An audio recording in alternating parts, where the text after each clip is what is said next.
नमस्कार, times of Swaraj में आप सबों का स्वागत है। मैं हूं संतोष सिंह और आज हम टाइम्स ऑफ स्वराज में बात तबादले की कर रहे हैं, शिक्षकों के तबादले की कर रहे हैं। देखिए, आज जो चिट्ठी निकला है ना, इसको लेकर हम थोड़ा भी असहज नहीं हुए। ये स्वाभाविक, ये होना ही था और यही हम बार बार सवाल खड़े कर रहे थे कि सिद्धार्थ से ट्रांसफर नहीं होगा। सिद्धार्थ जिस तरीके से ट्रांसफर करना चाहते हैं वो अगर ट्रांसफर हुआ तो सिद्धार्थ को जेल जाना पड़ेगा। और इस बात को हम बार बार कह रहे थे, लेकिन सिद्धार्थ और सिद्धार्थ के आसपास वाले लोगों को लग रहा था कि संतोष सिंह वैसे ही सवाल खड़े कर रहे हैं। लेकिन जिन जिन सवाल को मैंने उठाया, उन सवालों पर जब लॉ एक्सपर्ट से एस सिद्धार्थ की बात हुई या फिर सामान्य प्रशासन विभाग के दिशा निर्देश पर चर्चा हुई, तो उनको हमारे उन तमाम सवालों ने इस तरीके से घेरा कि आज उनको पत्र जारी करना पड़ा। बड़ी दावे के साथ कह रहे थे ना कि 31 तारीख को हम लिस्ट निकाल देंगे, 1 तारीख से ज्वाइन करने के लिए चले जाइए। देखिए, बीपीएससी के छात्र मतलब शिक्षक हमसे नाराज होंगे स्वाभाविक तौर पर, क्योंकि हम उनके स्वार्थ पर सीधा हमला बोल रहे थे। उनका स्वार्थ था कि हम घर पहुंचे, मेरा स्वार्थ था कि कोई भी काम कानून सम्मत होना चाहिए, दबाव में नहीं होना चाहिए, किसी खास उद्देश्य के लिए नहीं होना चाहिए, किसी खास समूह को फायदा पहुंचाने के लिए नहीं होना चाहिए। इसलिए हमारा और आपका सीधा टकराव था और उस टकराव का परिणाम सामने है। हम यूट्यूबर्स हैं, यूट्यूब के सहारे हम अपनी खबर आप तक पहुंचाते हैं, लेकिन इतना कॉन्फिडेंट रहते हैं कि जिस विषय पर मैं अगर सवाल खड़ा करूंगा तो सरकार और सरकार के जो सीनियर अधिकारी हैं उनको उन बातों को संज्ञान लेना पड़ेगा।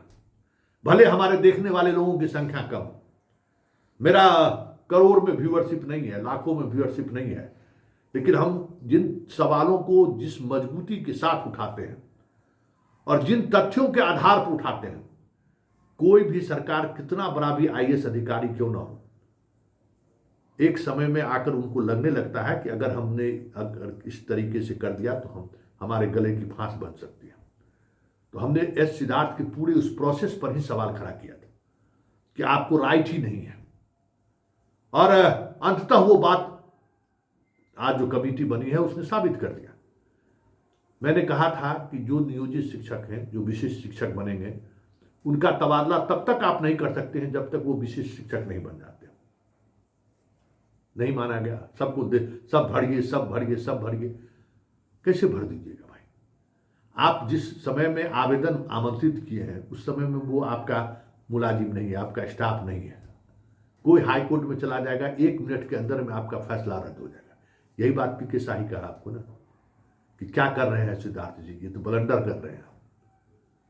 यही सवाल खड़ा हुआ था ना कि भाई जो आपके स्टाफ है ही नहीं, उसकी तबादले के लिए आप फॉर्म कैसे ले लीजिएगा भाई? किस आधार पर तबादला फॉर्म ले लीजिए? और किसी एक इंडिविजुअल शिक्षक अगर कोर्ट में चला गया कि देखिए इस तबादले नीति के तहत हमको जस्टिस नहीं मिला, तो पूरा तबादला नीति ही खारिज हो जाएगा। और फिर जो पूरा प्रोसेस अभी जिसका बहाली का चल ही रहा है, प्रोबेशन पीरियड में है, आप उसको कैसे तबादला कर रहे हैं? और उस तबादले की वजह से प्रोबेशन पीरियड अगर बढ़ जाए, उस तबादले की वजह से उनका डॉक्यूमेंट्स का वेरिफिकेशन नहीं हो जाए, तो कौन रिस्पॉन्सिबल होगा? किसके लिए जिम्मेवारी तय होगी?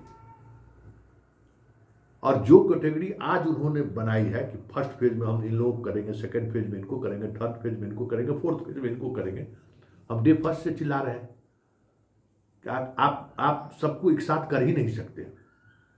आप एक साथ करने के लिए जिस तरीके का मैन पावर चाहिए और जिस स्तर पर तैयारी होनी चाहिए, वो आपकी हैसियत से बाहर की बात है। शिक्षा विभाग में उतने योग्य लोग हैं ही नहीं। विभाग भले ही शिक्षा का हो, लेकिन तमाम अयोग्य लोग वहीं आके बैठे हुए हैं, इसलिए ये समस्या सबसे ज्यादा है। लेकिन था कि तबादला होगा, बड़ी बड़ी बातें हो रही थी, बहुत कुछ हुआ। चाय दुकान से लेके सचिवालय तक रोज लोग जाकर फोटो खिंचाकर, सेल्फी खिंचाकर दे देते कि अब तबादला का ये प्रोसेस है। आज भी देखिए, मतलब बेशर्मी का हद है कि तबादले को लेकर ब्रेकिंग खबर, तबादले को लेकर एक ब्रेकिंग खबर आ रही है, थोड़ी देर में देखिए, अरे बाबू अब हम लोग उससे ऊपर उठ चुके हैं। अब ब्रेकिंग वाला पत्रकार नहीं रहे हो।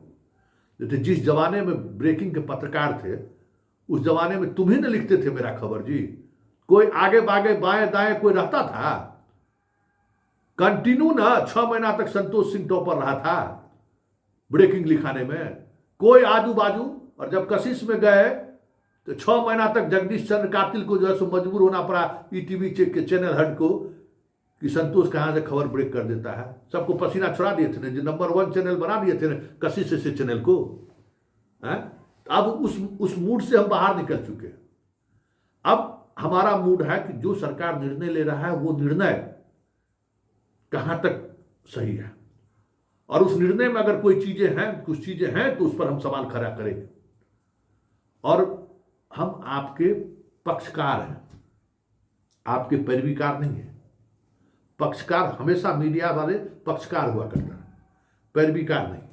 आपका स्वार्थ था तो आप मुझे गाली देते थे, कहां गई जूली? हम तो उस जूली को खोज रहे हैं। हम तो जाएंगे जरूर उस स्कूल में जो जूली से बड़ी परेशान थी। वो तुम्हारा परेशानी जायज है, तुम नौकरी लिए हो, तुम चाहते हो कि हम घर में नौकरी करें, ये तुम्हारी परेशानी है, ये तुम चाहते हो। हमारी परेशानी है कि हम सरकार को आईना दिखाएंगे कि आप गलत कर रहे हैं।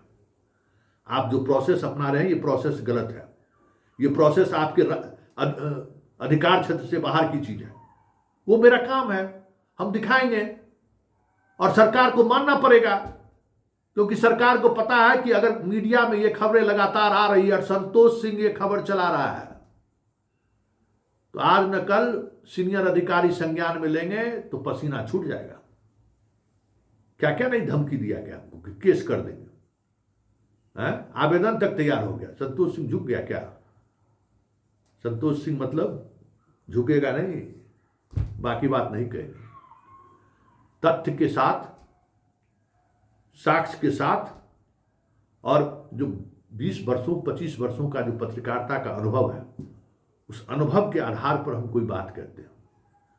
अधिकारियों से जो मेरा रिश्ता है, अधिकारियों से जो मेरा डिस्कशन होता है, उस डिस्कशन के आधार पर हम चीजों को रखते हैं। हम अपने मन से कुछ नहीं करते। और अधिकारी अगर गलत कर रहा है तो उनको हम सचेत करते हैं कि आपका ये निर्णय है वो गलत निर्णय है। आप आवेदन जिला शिक्षा अधिकारी के नाम से ले रहे हैं और तबादला आप करिएगा। मान लिया एक भी जिला शिक्षा पदाधिकारी सिद्धार्थ जी आपके कहने पर तैयार हो गया, कोई मतलब नौकरी फंसावे वो, ट्रांसफर लेने का क्या कहते हैं पूरा जश्न मनाइए आप, देखिए हमने कहा और ट्रांसफर कर दिया।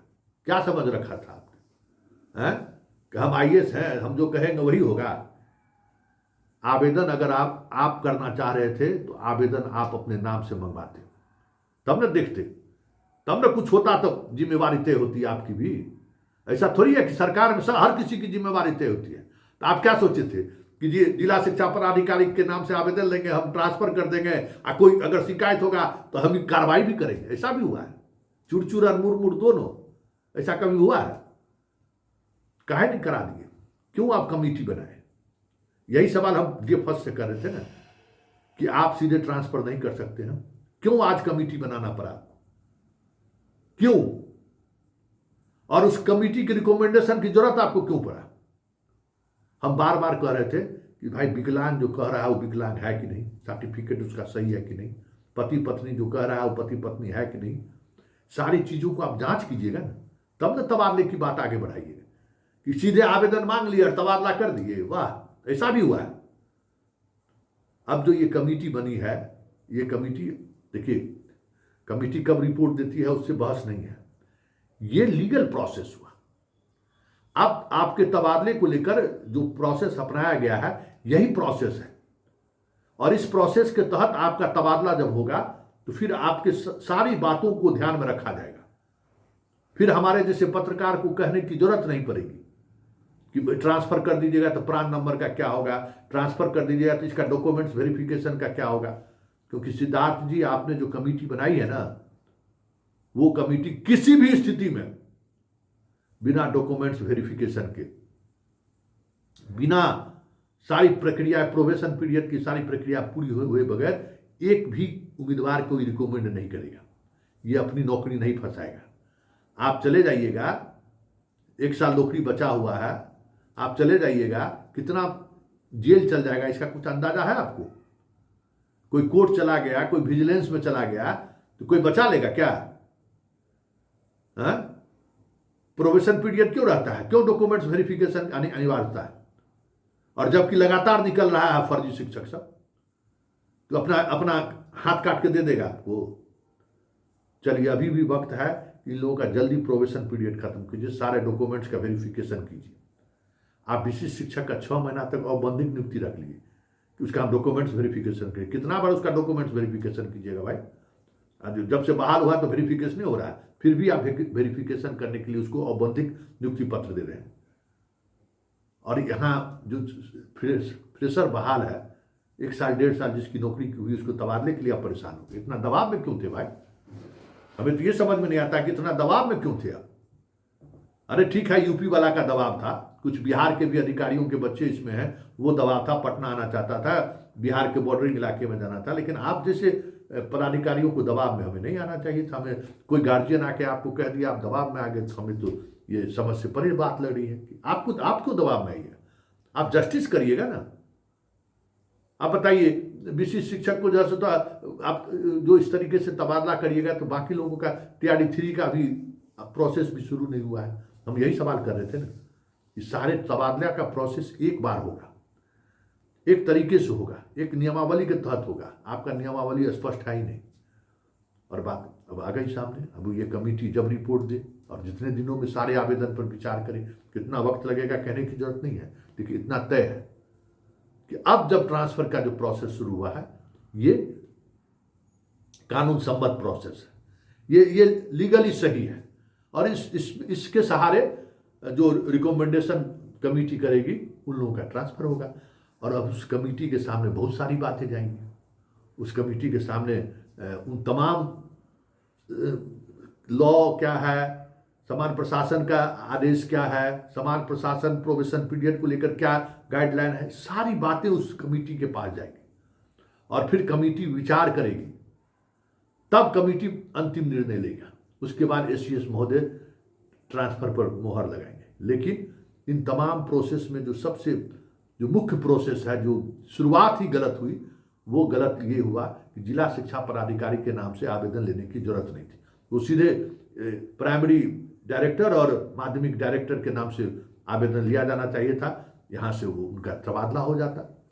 लेकिन जिला शिक्षा पदाधिकारी के बीच में शामिल करके उनके नाम से आवेदन लेकर, हमें लगता है कि कहीं न कहीं लीगली एक बड़ा ब्लंडर हुआ है।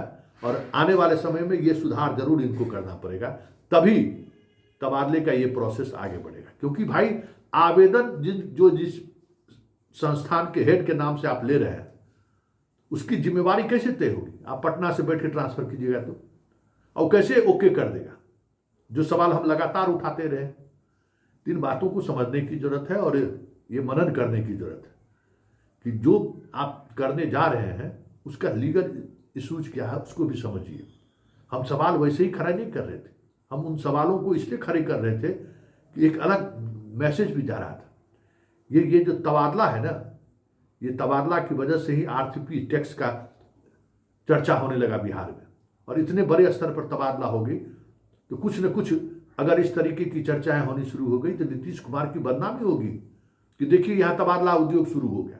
इसलिए हम बार बार सवाल कर रहे थे कि एक व्यक्ति इस तबादले के फैसले पर निर्णय ना ले। जो कमेटी है वो कमेटी इस तरीके का निर्णय ले। चलिए, कमेटी बनी है, अब कमेटी जो फैसला लेगा, कमेटी जिम्मेवार होगा। कमेटी पर जिम्मेवारी तय होगी कि कोई भी गलत ट्रांसफर पोस्टिंग होगा तो उसके लिए कमेटी जिम्मेवार होंगे।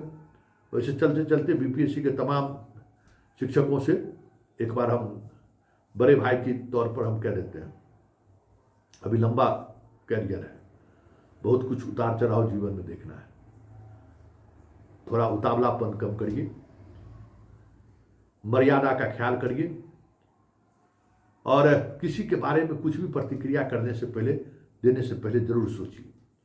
हो सकता है कि वो व्यक्ति आपको ऐसा नुकसान पहुंचा दे, या वो व्यक्ति, हर व्यक्ति का उस समय में मन स्थिति लोग समझता नहीं है ना, सिर्फ चर्चे करके आपको इतना बड़ा नुकसान पहुंचा देगा कि आपको सुधार कराने में वर्षों दशकों लग जाएगा। इसलिए इस प्रवृत्ति से बचिए और आप शिक्षक हैं, शिक्षक की भूमिका बनाइए।